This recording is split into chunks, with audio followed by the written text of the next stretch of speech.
Shalom, Assalamualaikum warahmatullahi wabarakatuh. Perkenalkan, nama saya Queen Petian Nago, akhir NIM 568. Saat ini saya akan menjelaskan mengenai materi yang berjudul Perlindungan Ketenagakerjaan. Baik, pengertian perlindungan ketenagakerjaan. Secara umum, perlindungan ketenagakerjaan berarti segala upaya berupa tindakan, kebijakan, atau regulasi yang ditunjukkan untuk melindungi hak, keselamatan, kesejahteraan, dan martabat tenaga kerja dalam hubungan kerja agar tidak menjadi korban dari praktik yang merugikan atau tidak adil. Dalam Undang-Undang Nomor 13 Tahun 2003 tentang Ketenagakerjaan, dalam pertimbangan maupun dalam pasal pengantar, disebutkan bahwa perlindungan terhadap tenaga kerja dimaksudkan untuk menjamin hak dasar pekerja serta menjamin kesamaan kesempatan dan perlakuan tanpa diskriminasi atas dasar apapun dalam rangka mewujudkan kesejahteraan pekerja dan keluarganya. Ada pula jenis-jenis perlindungan ketenagakerjaan.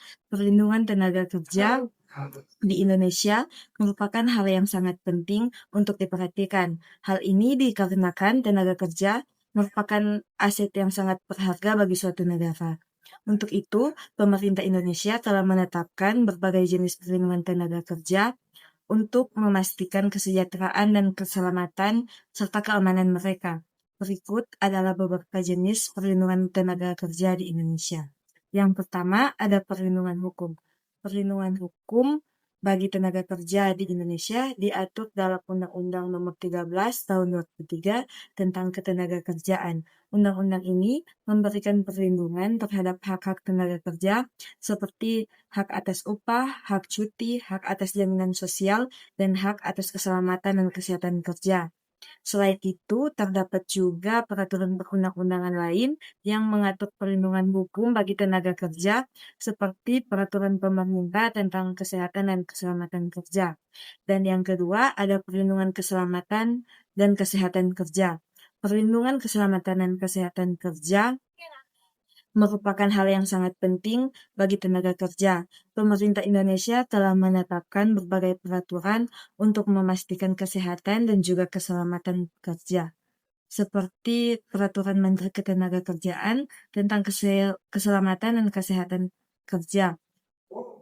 Selain itu, perusahaan juga wajib menyediakan fasilitas kesehatan dan keselamatan kerja bagi tenaga kerja, seperti perlengkapan keselamatan kerja, pemeriksaan kesehatan berkala, dan pelatihan keselamatan kerja.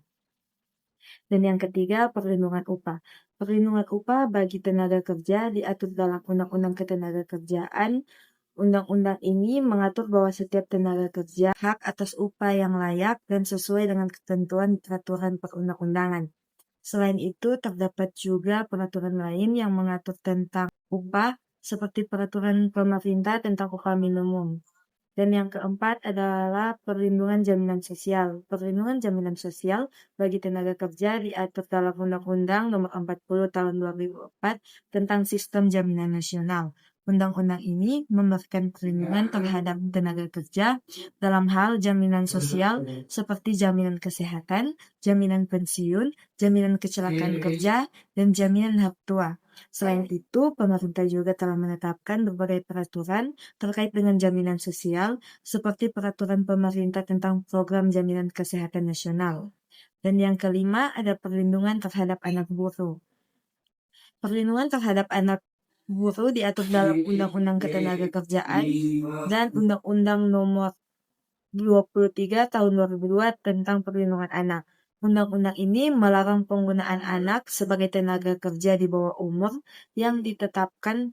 Selain itu, terdapat juga peraturan lain yang mengatur seperti perlindungan terhadap anak buruh, peraturan Menteri Ketenagakerjaan tentang perlindungan anak, dan dalam pekerjaan berbahaya. Dengan adanya berbagai jenis perlindungan tenaga kerja di Indonesia, diharapkan dapat meningkatkan kesejahteraan dan juga keamanan bagi tenaga kerja. Pemerintah dan perusahaan diharapkan dapat mematuhi peraturan perundang-undangan yang telah ditetapkan untuk melindungi tenaga kerja. Selain itu, peran masyarakat juga sangat penting dalam memastikan perlindungan kerja. Selanjutnya ada faktor-faktor yang mempengaruhi efektivitas pelaksanaan perlindungan ketenagakerjaan. Yang pertama ada faktor penegakan hukum atau law enforcement, yang kedua faktor sosialisasi dan pemahaman hukum, dan yang ketiga faktor ekonomi, keempat faktor pengawasan dan kebijakan pemerintah, yang kelima ada faktor kelembagaan serikat pekerja, yang keenam ada faktor budaya kerja dan juga kesadaran sosial, dan yang terakhir adalah faktor teknologi dan modernisasi industri. Ada pula hambatan dan upaya perlindungan hukum terhadap hak-hak pekerja di Indonesia. Perlindungan terhadap hak pekerja belum dapat diwujudkan sepenuhnya. Beberapa hambatan permasalahan masih ditemukan, antara lain yang pertama itu adalah faktor regulasi. Walaupun sudah banyak peraturan yang mengatur hubungan ketenagakerjaan, masih banyak ditemukan celah untuk melakukan pelanggaran dalam penerapannya. Kemampuan dari pihak perusahaan dalam pemenuhan hak-hak pekerja, misalnya kemampuan dalam hal finansial, belum mengikutsertakan para pekerjanya ke dalam program jaminan sosial tenaga kerja atau jam sostek atau BPJS. Selanjutnya, adapun upaya untuk mengatasi permasalahan-permasalahan di atas, maka dibutuhkan berbagai upaya antara lain. Yang pertama, untuk mewujudkan hubungan kerja yang adil bagi para pihak, dibutuhkan intervensi pemerintah dengan membuat regulasi yang lebih memadai.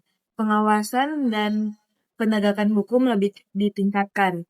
Perlindungan hukum diberikan bagi pekerja atau buruh untuk mendapatkan hak-haknya. Yang kedua, apabila timbul masalah dalam hubungan ketenagakerjaan, maka hakim yang menangani mengeluarkan putusan yang hanya didasarkan pada perjanjian semata yang telah didasari kebebasan berkontrak dan konsensualisme, namun harus memperhatikan keselarasan dari seluruh prinsip-prinsip yang ada dalam hukum perjanjian demi mewujudkan perlindungan dan juga keadilan bagi para pihak. Yang ketiga, para pihak yang terlibat dalam hubungan ketenagakerjaan harus memahami dan melaksanakan hak dan juga kewajibannya dengan benar. Pengusaha atau pemberi kerja harus benar-benar berusaha untuk melindungi kepentingan pekerja, mengingat pentingnya peranan pekerja dalam dunia usaha.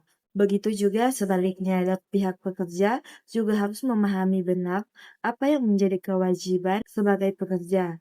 Pekerja dan pengusaha adalah saling membutuhkan, sehingga apa yang menjadi hak dan kewajiban masing-masing haruslah sama-sama dilindungi dengan adil, sehingga hubungan ketenagakerjaan dapat terpelihara dan berjalan dengan baik.